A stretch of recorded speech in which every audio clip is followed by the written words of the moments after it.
Yo, what's up? Welcome back to another episode of The Sauce. Coming off a solid NBA night. We missed the Bucks, but I hit the over, then I hit the Warriors and the under in the second game. So, great night. In this video, though, I'm dropping some baseball on you. We're talking Mariners versus Phillies. I believe the second game of this series. Let's dive in. Welcome to The Sauce. The Sauce. Sauce.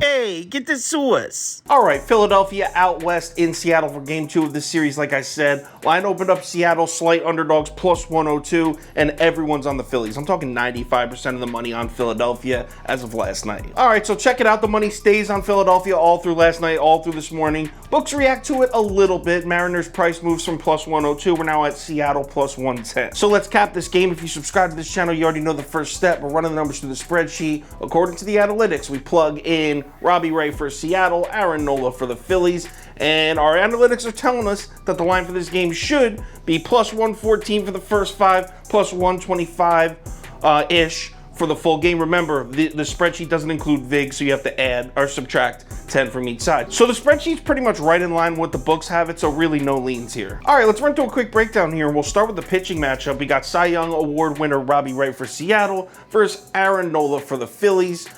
Two aces, but is it going to be the low-scoring game that we expect to see for two high-quality pitchers such as these? Now, Aaron Nola's off to a solid start this year. 3.38 ERA, 195 on base percentage against, just a .87 WHIP, solid strikeout to walk, 26.5 strikeout to walk percentage, and an 81.3 left on base percentage. So Aaron Nola is dealing this year. The problem with Aaron Nola, and this dates back to last year, there's definitely a drop-off between Aaron Nola pitching at home in Philadelphia and Aaron Nola pitching on the road. If you look this year, he's 1-1 at home, 0-2 on the road, 3.97 ERA.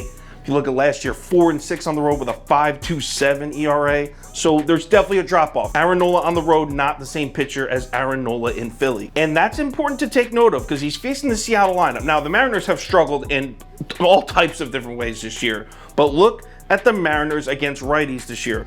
4th in batting average, 2nd in OBP, 3rd in slugging percentage, 2nd in OPS, 1st in WRC+. So you can say what you want about Seattle. Trust me, there's a lot of criticism you can give that team, but this team's been smacking right-handed pitching around. And it gets even worse when we're talking about the Phillies bullpen. Ready for this? 6 of the 9 Mariners starters are lefties. Look at the Phillies bullpen numbers against left-handed bats. 29th in ERA, 29th in OBA, 29th in on-base percentage, and 27th in slugging percentage. This bullpen has been crushed by left-handed bats. All right, on the other side, we got Robbie pitching, and I think we can all agree that he's off to a little bit of a disappointing start this year. Still early, though. It's early May, so no reason to overreact. He's been great against lefties. He's really having some trouble getting right-handed bats out, though. Now, this is why it's important to use date ranges when you're looking at analytics, especially baseball and basketball, because if you take a quick glance at the Phillies bats, you'd see their top 10 against left-handed pitching. So you're like, oh shit, perfect matchup for the Phillies against Robbie Ray. But if you take a look at their recent games, like let's use the last 2 weeks as an example, the Phillies are actually 29th in the MLB with an OPS of barely above 540 against left-handed pitching. So yeah, they were crushing lefties earlier in the season. They're not right now. Now the Mariners bullpen, not many positive things to say here. 20th in slugging percentage against, 19th in ERA against. But if you compare those numbers to the Philly bullpen, they look elite. I mean, the Philly bullpen's been so bad. See that blown 7-0 lead to the Mets as an example. So in this game, in this particular matchup, I'm giving the starting pitching edge to Robbie Ray in Seattle. I'm giving the batting edge in this matchup to Seattle, and the bullpen edge goes to Seattle too. Obviously, I'm taking the Mariners. The entire world is betting Philadelphia here. Good, let them. I'm fading them all. I'm going sharp.